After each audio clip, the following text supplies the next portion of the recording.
if your mind is in like a frantic state, you're not going to make the right decisions. You're not going to be able to play at your best. You're not going to be able to have the best conversations, make the best decisions. So how do you go about like kind of balancing that out and like just keeping yourself, sane? It comes down to like, and this is something that I used to teach my sales folks a lot, right? Like there's this image, I think it's called a Venn diagram, when two circles kind of cross over each other. And there's things that matter in one circle, and there's things you can control in another circle. And the only thing that you can focus on when you're in a high pressure situation, like being an entrepreneur, is like where those two things cross over, where like things that matter that you can control.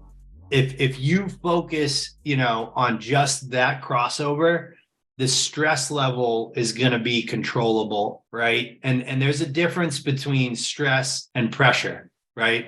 Pressure is a privilege. So like, we're privileged, Tom, you and I, to have our own business and to be entrepreneurs. So that pressure is good. Pressure makes you perform. Stress comes when you start getting out of that middle circle and you start thinking about the things that matter that you can't control, like the economy, right? I started a technology sales recruiting company originally was what we were focused on during the biggest downturn since 2008 when I got out of school, right? So that was a lot of stress. There were days where I laid on the office floor and I'm like, I gotta go find another CRO gig. Like this isn't going to work.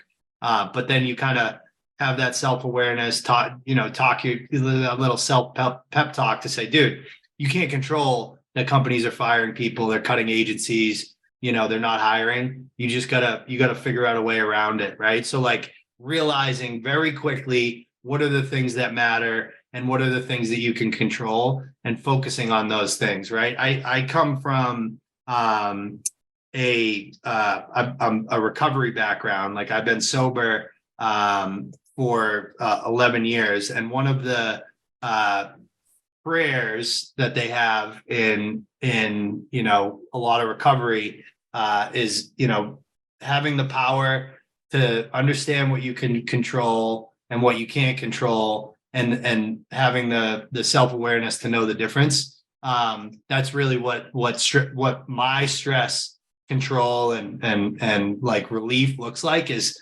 reminding myself what matters, what can I control, just focus on that. Everything else is noise.